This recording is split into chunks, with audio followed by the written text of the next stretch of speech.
Précédemment, nous avons abordé le sujet du déplacement dans le cadre de la survie.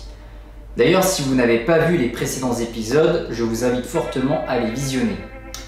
Dans cet épisode, nous allons aborder le sujet des signaux.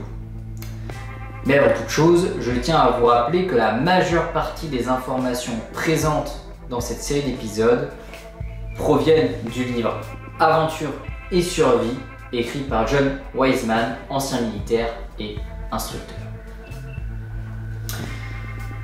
Tout d'abord, il faut savoir que la première condition d'un sauvetage réussi est de faire connaître votre situation et si possible votre localisation. Une fois en contact, vous pouvez passer à d'autres informations. Il y a plusieurs signaux de détresse internationaux. Le SOS est probablement le plus connu. On peut l'écrire, le transmettre par radio morse ou d'autres moyens. Le signal Mayday ou l'expression française M'aider est l'un des plus habituels pour les communications des navires et avions. Accident de voiture ou d'avion, une épave peut vous aider à déployer une signalisation efficace si elle n'a pas brûlé. Elle contient encore du carburant, de l'huile et du liquide hydraulique. Tout combustible, les pneus et les isolants électriques jetés au feu donneront une fumée épaisse et noire.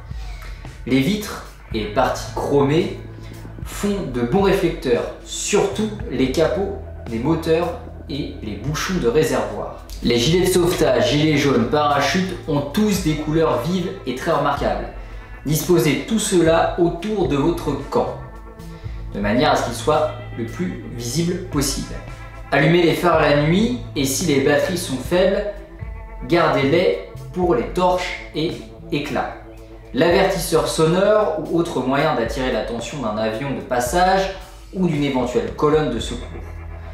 Les deux aspects du feu sont excellents pour attirer l'attention. Une fois les urgences éliminées, soins, établissement d'un abri, le premier travail doit être l'installation du feu. Si le groupe de survivants est assez important, plusieurs personnes seront affectées à la recherche du combustible nécessaire à leur entretien dès que possible. Tenez compte du terrain, installez les feux sur les hauteurs. Sur une crête, une structure inhabituelle éveillera la curiosité. Si vous écrivez sur le sol, assurez-vous d'être en terrain plat ou sur une pente qui ne sera pas ignorée par un schéma de recherche traditionnel.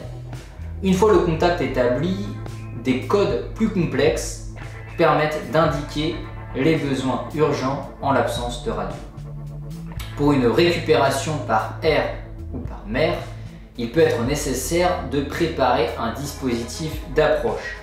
Aussi, quelques connaissances de base seront-elles utiles. Bateaux pneumatiques, radeaux et parfois même gilets de sauvetage sont généralement dotés d'émetteurs indiquant leur position par débit. Beaucoup d'émetteurs portables sont également limités et il vaut mieux les garder jusqu'à ce que l'on ait une bonne chance d'être entendu.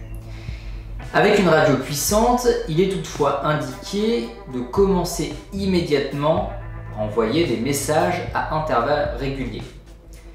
Étudiez bien les instructions. Les radios des avions et bateaux peuvent opérer sur de nombreuses longueurs d'onde, mais le matériel d'urgence est parfois limité lorsqu'il s'agit des canaux de détresse. De façon générale, les émetteurs VHF portables des équipes de montagne ne fonctionnent qu'avec un poste situé en ligne droite, sans obstacle sur le chemin des ondes.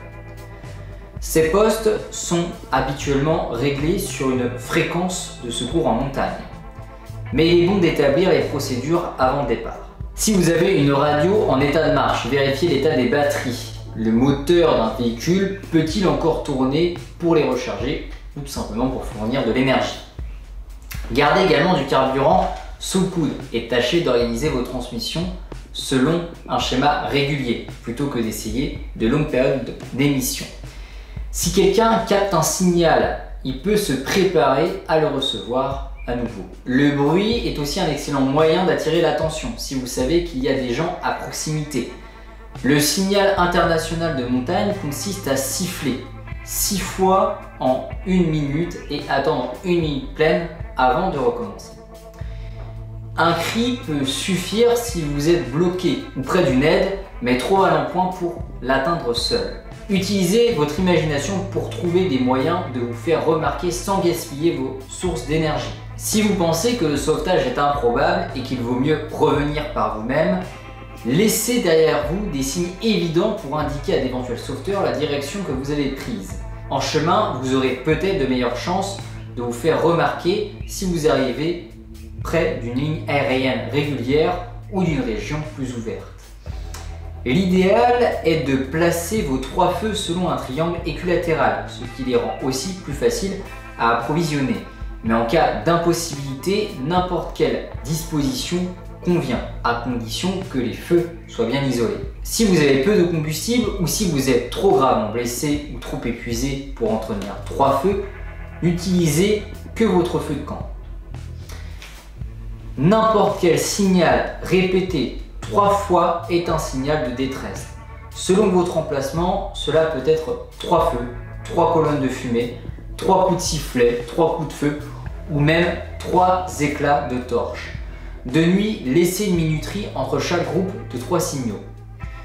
Bien, j'espère que les informations relatives au sujet de la signalisation dans le cadre de la survie vous auront été utiles.